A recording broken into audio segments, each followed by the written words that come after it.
Welcome to Land Speed Legends, a podcast talking to the men, the women, the legends that make land speed racing great. Discover the stories of these ordinary people whose passion for land speed racing has made them legendary.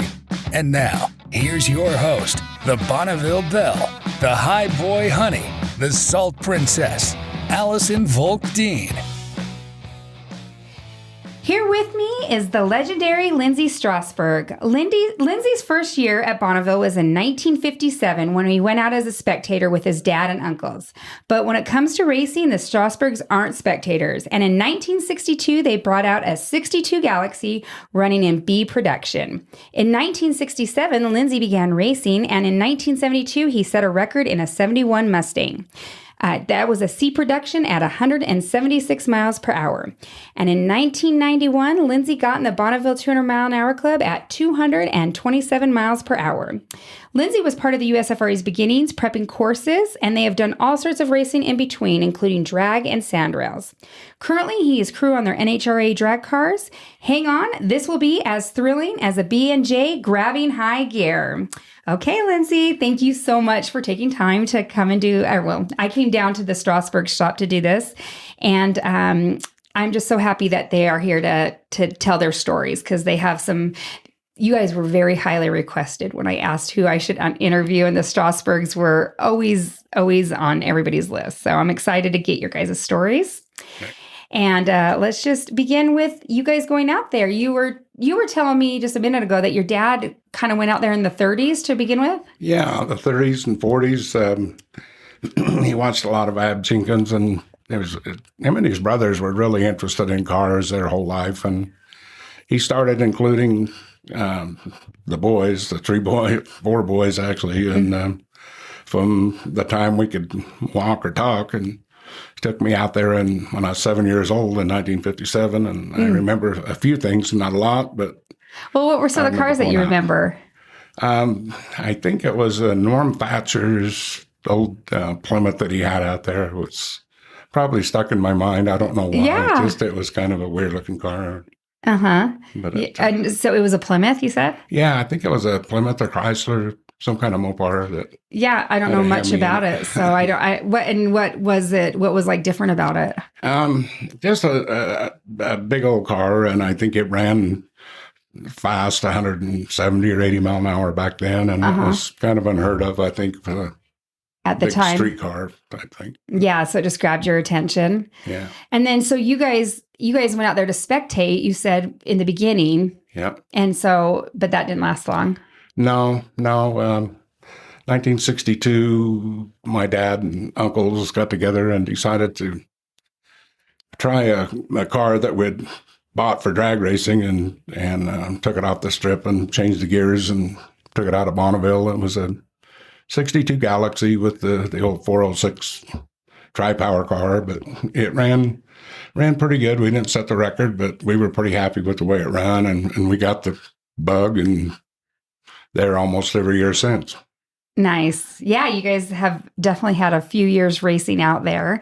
And so your dad, did he played a big part in helping getting like the USFRA going, and you were saying that you remembered a lot of the beginnings of the USFRA. Yeah, my dad was president for a year or two of the USFRA, and we were there from the very first meeting on, and we had to set up the course and drag the course and put on the race and pretty much run the whole thing. And it was a lot of work, but a lot of fun. Yeah.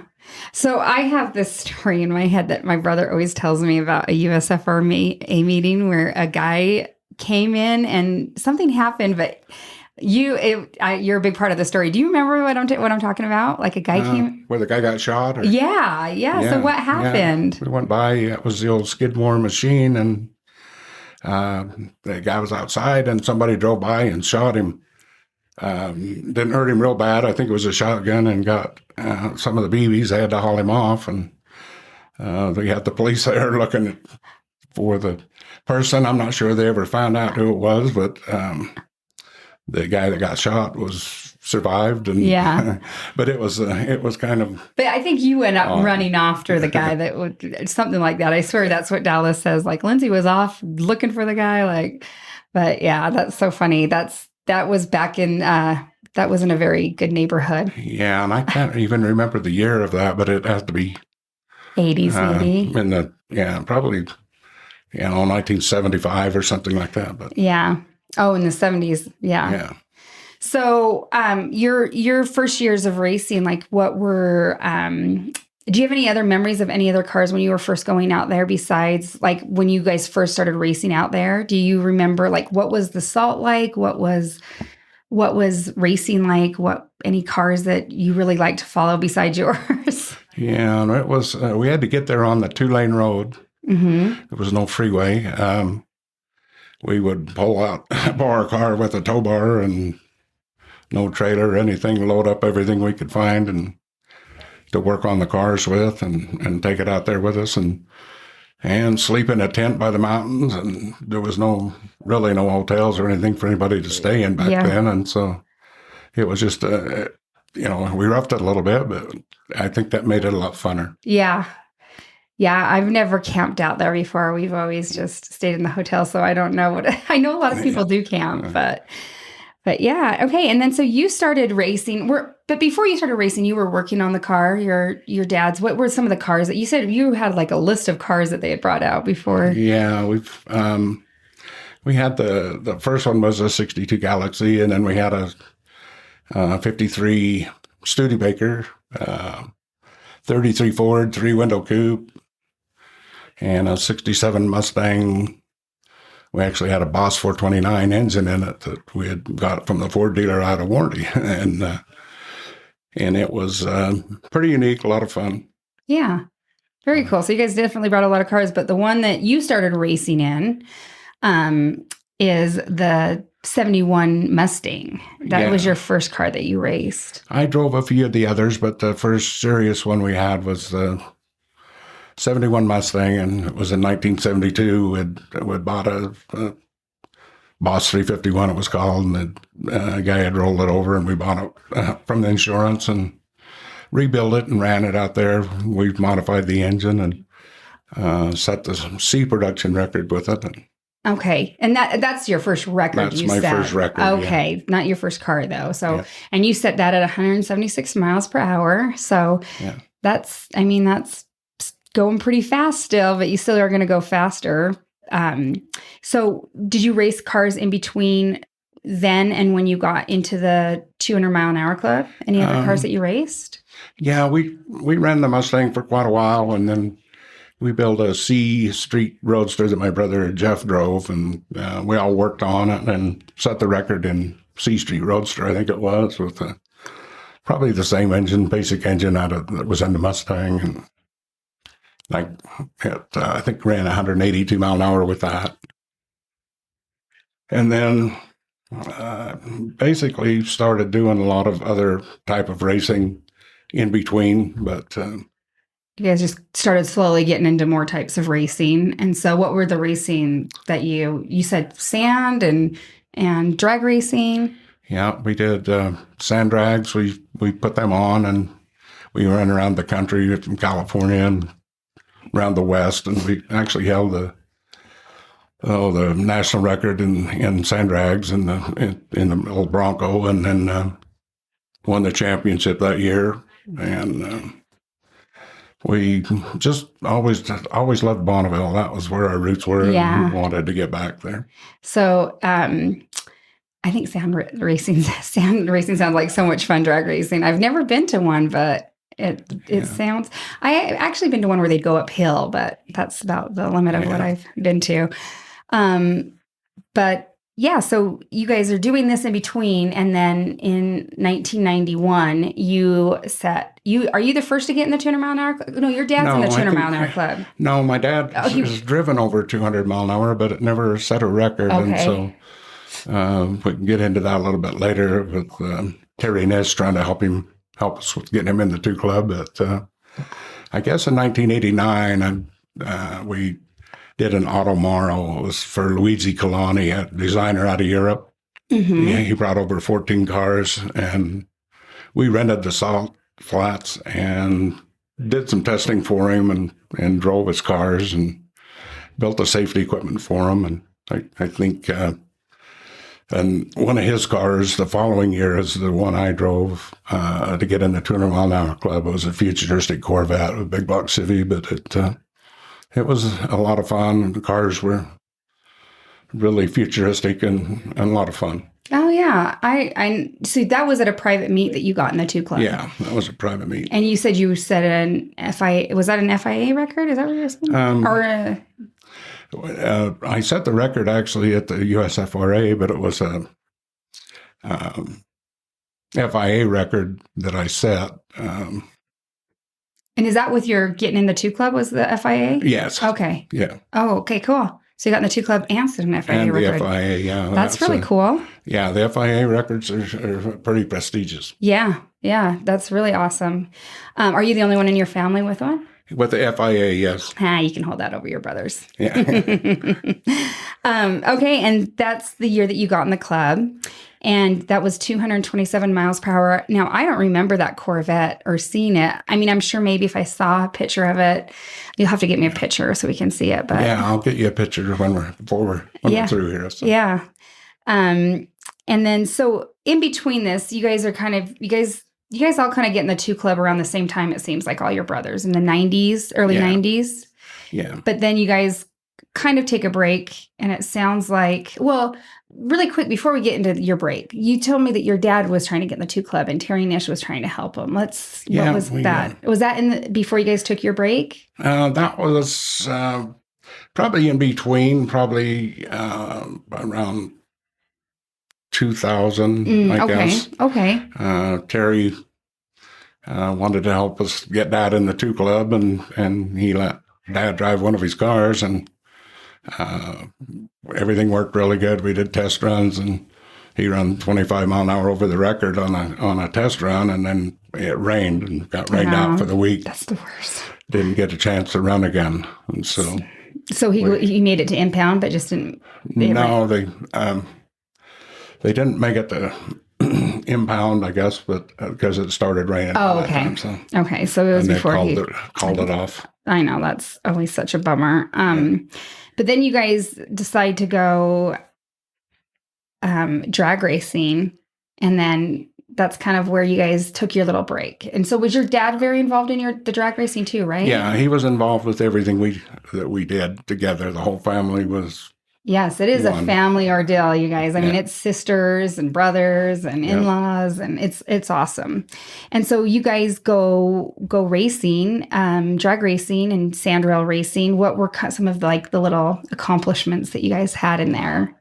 The drag racing was a lot of fun, but it just seemed like a lot of money, and it just.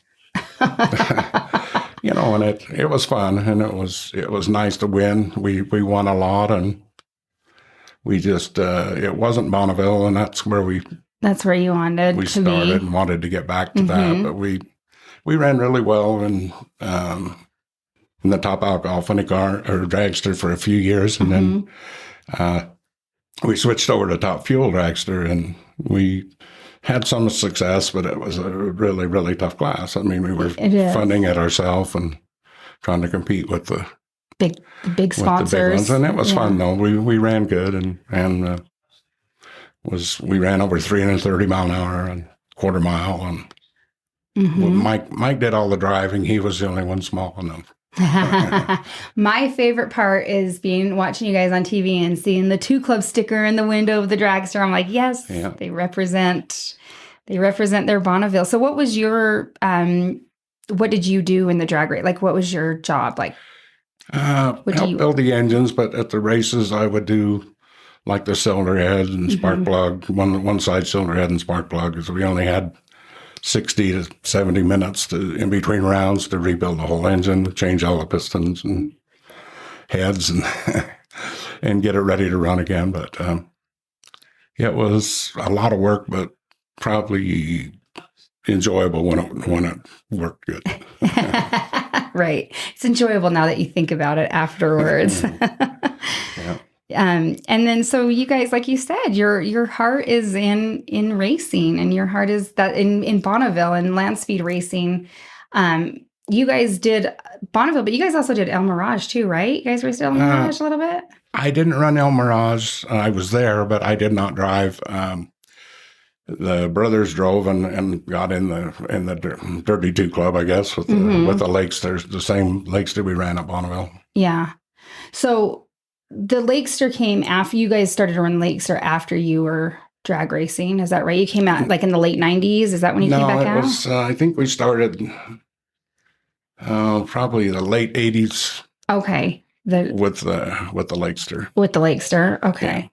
Okay. And then, so when you come back, do you come back with that same Lakester race? No. Racing, you guys? No, when we came back, we actually went in with Monty Wolf. He had a Lakester that starting a one that wasn't really finished. And so we went in with him and we helped him build the body and all the drivetrain on it. And, to run it. It was a nice project. The car turned out really well. It did. And so what do you guys run in that car? What's in that car? What class do you run it in? Well, we have everything from C to AA engines. And I don't know how. I think we hold 3 or 4 of the records, I think, from B and C, A and AA. Supercharged fuel Lakester, I guess. Blown fuel Lakester. Yeah. And being partners with Monty, what was that like? Well, he was somebody I always looked up to since I was at Bonneville. He could drive almost anything and did drive almost anything, but he was a character, a good guy, and a lot of fun. Yeah. And so in the top fuel, in the Lakester, what are, like you said, you had the engine classes, but what are you guys like running in the, like, what is it? What kind of engine is it that you're running in each one? We run basically the same engine that we run in the alcohol funny car. We run it on alcohol with nitrous oxide, and that puts us in the fuel class. And so it's a lot easier. We run nitro, but it's so expensive and hard on parts. We got the results we wanted by running the alcohol and nitrous oxide. Yeah. So that got you guys your results. And then that's kind of what you currently do on your you guys drag race still. You guys didn't give up the drag racing. Yeah, and so you currently do the same stuff with the drag cars. Yeah. We run just the alcohol, no nitrous. We have to run straight alcohol. And one of our big accomplishments there was we set and still hold the NHRA top alcohol funny car national record. Nice. 275 miles per hour, but in a quarter mile. So. Yeah. And how many cars do you have that you're running? Do you? We have the 2 Jim and Annie Whiteley J&A service run them, and then Jeff's wife Anita runs a top dragster, a supercharged Hemi. They're all based on the Chrysler Hemi and aftermarket blocks and heads and billet, everything. But they're very successful. Anita won the championship last year with her top dragster in the Midwest Series, and things have turned out pretty good. We're pretty happy with everything. Yeah, yeah, and so. So in the top, I'm sorry if you maybe answered this, but in the drag racing, what part do you do exactly? Do you work on a certain part of the engine like you did before? Is it the same? Yeah. I help them here, of course, prep everything, but then during the races, it's not as hard as a top fuel, but I do one side of the cylinder head and all the spark plugs, and help with the maintenance on everything else. And yeah. But your heart is always at Bonneville. Yeah, we always wanted to get back there, and that's where I started. The first time I went to any race was there, and I just love the feeling of being out there. It is. It's just something that's indescribable, huh? It just is. Yeah. All the people that are there, it's just a family, and just being on the salt. There's something, I don't know. It does feel kind of magical or healing or something. I can't explain it, but it is great to be out there. Yeah, I think in 1989 when we did that Automaro with Kalani stuff, we spent 45 days at Bonneville in 1 year. Oh, wow. So not in a row, but just coming back and forth. 45. Between all the events. Yeah. And we had a couple of separate times we leased the salt for different projects, and then we'd spent 45 days by the end of the year. Sometimes it feels like 45 days when you do all 3 meets, but not quite. So what were some of the other projects that you did out there is it the same ones that you were talking about, or there's some other ones? Yeah, it's the Automaro, and then we did a Fred Rumpelberg. We built a Lakester with a fairing on the back and pedaled the bicycle behind it, and set the record with that. I think 176 mile an hour pedaling behind a car we built and Jeff drove. Okay, so it was one of those deals with the bicycle behind. Yeah. Those are always interesting to watch. It was a little different, but I was glad to get over that one. Yeah. Get that done with. The bicycle guys, I'm like, you guys are nuts to go that fast on a bicycle. I mean, that's just crazy, but I don't know. I guess there's motorcycle people that go that fast, so and way faster. And pedaling a bike is a whole lot different than a motorcycle, I think. But it was in the fairing most of the time without a lot of wind resistance, and so he was able to pedal that fast. Yeah. Well, we do love our salt flats. Is there anything else that you can think of that you would like to add on? Can you think of any other experiences or? No, I kind of forgot during the early years we had, Mike drove the Mustang a lot, and my wife Cheryl drove the Mustang, and I guess a couple of years in a row she got the fastest woman on the salt flats. I didn't know that. That's awesome. Mustang and good job, Cheryl. I remember the year. It must have been like 1972 or 3. Oh, of course I didn't remember. I wasn't born. Long time ago. That's why I don't remember. Oh, that's really cool. I didn't know that she had driven. So, do you remember how fast she went? I think it was 182. Might have been 189 mile an hour. Actually, we got the car a lot faster as the time went on. We kept adding things to it. Yeah. That's going pretty fast. 189. Yeah. That's not nothing to shake a stick at. So, well, you made it to the past 20 minutes. I told you got to just make 20 minutes. You did it. Well, that's good. Good. Well, and then we love our salt flats, and we hope our salt flats is going to still be there. So we ask you to go to savethesalt.org, and your donation will help with acquiring funds that are going to be needed in order to accomplish the salt restoration plan, which has a goal of pumping 206 million tons of salt byproduct from the south side of the freeway to the north side, where the racetrack is.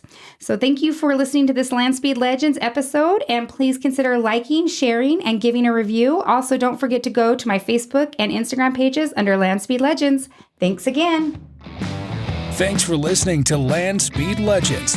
Make sure you subscribe so you don't miss any future episodes. In the meantime, keep up with the show on Facebook and Instagram under Land Speed Legends. Until next time.